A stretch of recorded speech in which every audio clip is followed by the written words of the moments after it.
देश के सामने बड़े अहम मुद्दे हैं। 2014 के चुनाव में आपको फैसला करना है। फैसला किस आधार पे आप करेंगे? क्या व्यक्ति कौन है उसके आधार पे करेंगे या मुद्दे क्या है उस आधार पे आप करेंगे? लेकिन मुद्दों के बारे में क्या राजनीतिक दल या राजनेता वो आपके सामने जब आते हैं तो क्या आपको बताते हैं कि क्या मुद्दे हैं? क्या वो बताते हैं कि भ्रष्टाचार कितना बड़ा मुद्दा है, उससे कैसे लड़ना है? क्या वो बताते हैं कि स्वास्थ्य सब तक कैसे पहुंचे, कैसे पहुंचाना है, कब तक पहुंचाना है? क्या उस पर वो वोट मांगते हैं आपसे? क्या वो वोट मांगते हैं कि हर घर में शिक्षित लोग हों, सबको रोजगार मिले? क्या सबको घर, सबको रोटी, सबको सम्मान मिले? क्या इस बात की चर्चा करके वो आपसे वोट मांगते हैं, या वोट मांगते हैं जाति धर्म या फिर व्यक्ति को हराने के नाम पे? जिस वक्त की सियासत है उसमें नरेंद्र मोदी जो भाजपा के प्रधानमंत्री पद के उम्मीदवार हैं, उन पर चाहे कांग्रेस हो या कोई और दल, निशाना पे बीजेपी पे नहीं है, निशाने पे नरेंद्र मोदी है। अमन मलिक साहब, ब्रेक से पहले आप कुछ कहना चाहते थे, कम शब्दों में हमें जाना है, और भी इसके अहम कुछ पहलू हैं जिस पे हम आपसे सवाल पूछेंगे। देखिए, हर एक कोई आके आज तक जब भी होता है सिर्फ 2002 पे वापस जाते हैं। ये भूल जाते हैं कि एसआईटी, सुप्रीम कोर्ट ने कुछ कहा, उसकी कोई मान्यता ही नहीं है। मैं अभी करात साहब की बाइट देख रहा था, तब भी यही हो रहा था, 2002 का रेफरेंस। मतलब आप सब ये लोग समझते हैं कि 2002 में आप न्यायालय हैं और सुप्रीम कोर्ट जो है सर्वोच्चम न्यायालय, उसकी कोई मान्यता नहीं है, उसके विचारों की कोई इज्जत नहीं है। तो बहरहाल वो अलग चीज है। कुछ बोला गया गुजरात अभी कि विकास नहीं करा गया या विकास, तो कम से कम बोलने से पहले जाके देखें विकास क्या हुआ है और किस किस का कैसे कैसे विकास हुआ है। मैं दो तीन छोटी छोटी चीजें रखना चाहूंगा। जो आप विजन और मुद्दे की बात कर रहे हैं, नरेंद्र भाई ने दो तीन बहुत क्लियर चीज बोली। विकास, और विकास कैसे आएगा उसका एक विजन वो पब्लिक के सामने रखा है पटल पे जी। अगर लेकिन नरेंद्र भाई मोदी भी राहुल गांधी और कांग्रेस के भ्रष्टाचार या उस परिवार, उस राजकुमार के बाहर नहीं निकल रहे हैं। वो भी, उनका भी निशाना व्यक्ति पे ही है। मेरे को पूरा करने दीजिए तो मैं उसका भी जवाब दे दूं। शायद उसका भी कारण है कि आप नरेंद्र मोदी को सीधा सीधा वो निशाना बना रहे हैं। देखिए, दूसरी बात, जो भ्रष्टाचार हुआ, काला धन हुआ, मेरे को नहीं पता कि मीडिया ने ये क्यों नहीं उठाया, लेकिन एक नरेंद्र भाई का प्रोग्राम हुआ था चाय पे चर्चा, उसमें उनसे पूछा गया था, कहते हैं 200 करोड़ रुपया क्या खर्चा। भाई वो बता दें 200 करोड़ कहां खर्चा गया, कैसे खर्चा गया। और अगर माखन साहब को इतना है तो आए, हम भी दिखा देते हैं कैसे चाय पिलाई जाती है। मेरे यहाँ पे कार्यकर्ता आते हैं, डब्बों में चाय बनवा के हॉटकेस में ले आते हैं और वो बांट रहे हैं।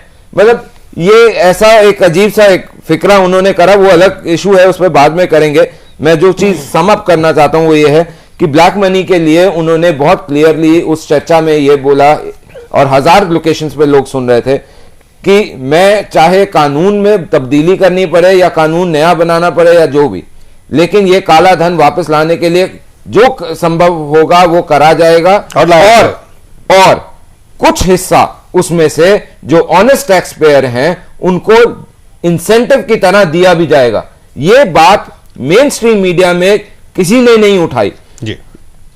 तीसरी चीज, बार बार 2002 के मुद्दों पे आते हैं कि वो माफी नहीं मांगे और उन्होंने ये नहीं करा। अरे अगर उन्होंने गलती करी है और वो खुद कह चुके हैं कि मेरे को सूली पे लटकाओ और ऐसा सबक सिखाओ लोगों को कि दोबारा कर ना सकें, तो बार बार आप उसमें माफी क्यों देने के लिए माफी मांगते हैं? बार बार नहीं, बार बार माफी नहीं चाहिए। आप क्यों बार बार माफी दिलवाने की कोशिश कर रहे हैं? लगता है कि देखिए, ये बात जो आपने कही, जो चर्चा आज की है, जो असल में मुद्दा है, जो लोगों की समस्याएं हैं, उस पे राजनीतिक दल जाके उनसे वोट नहीं मांग रहे हैं।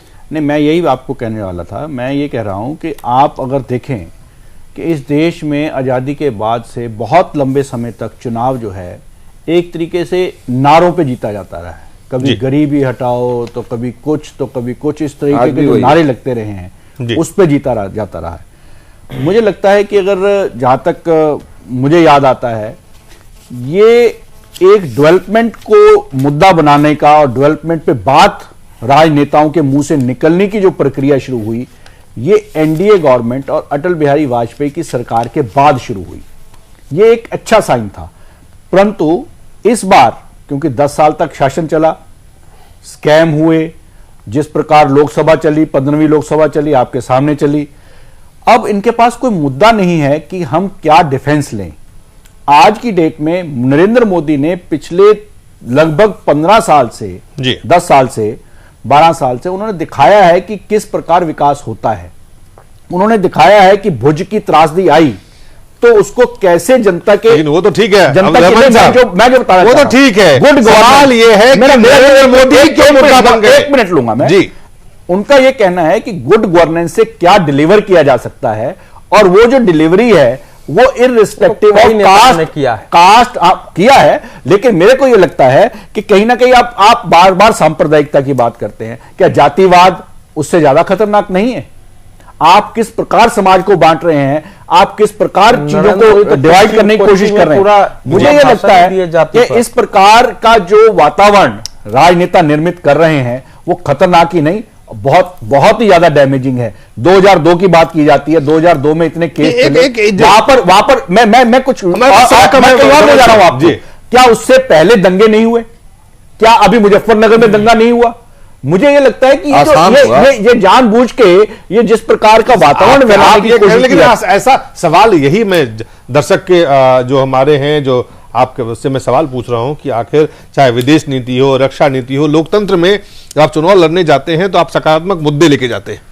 आप कहते हैं हमारी पार्टी की विचारधारा ये है, हमारी पार्टी की नीति ये है, हमारी पार्टी के नेता, आप आखिर यहाँ पार्टी के नेता से शुरू होता है, नीति बताया नहीं जाता है और मुद्दे बिल्कुल साफ है। मेरा एक छोटा सा सवाल आपसे, मैं सवाल जवाब जानना चाहता हूं उपेंद्र जी, अवधेश जी, आप दोनों लोगों से कम समय में, क्योंकि हमारे पास समय नहीं, जो आपने क्वेश्चन किया मैं इसका 1 मिनट में जवाब देना। मुझे ये लगता है कि विदेश नीति पर और जितनी भी बातें आपने कही हैं, इस पर अगर कोई आज की डेट पर नेता बोल रहा है कि मैं क्या करना चाहता हूं, तो वो सवाल नहीं है, नहीं किया सवाल अवधेश जी, सवाल जो आप कह रहे हैं कि नरेंद्र मोदी ये कह रहे हैं, नरेंद्र मोदी ये कह रहे हैं, जो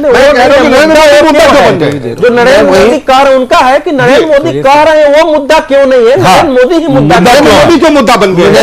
लोकतंत्र में मुद्दा है क्योंकि वो अकेले राजनेता ऐसे हैं जो कि इन सारी विषयों को, गवर्नेंस की इश्यूज को और गवर्नेंस के प्रोसीजर कारण सोल्यूशन बेस्ड कैंपेन कर रहे हैं जी। सिर्फ रेटरिक कैंपेन नहीं कर रहे, सोल्यूशन बेस्ड कैंपेन कर रहे चुके हैं। और वो राजनीति के सन्यासी हैं। अब राजनीति उसके लिए वो मुद्दा नहीं। देखिए कई चीजें हम लोगों ने डिस्कस की है, लेकिन हम ध्यान रखिए कि 1971 में इंदिरा गांधी मुख्य मुद्दा था। अवधेश जी कम समय है हमारे पास, बात जी 1 मिनट रह गए, 1 मिनट रह गए हैं जी।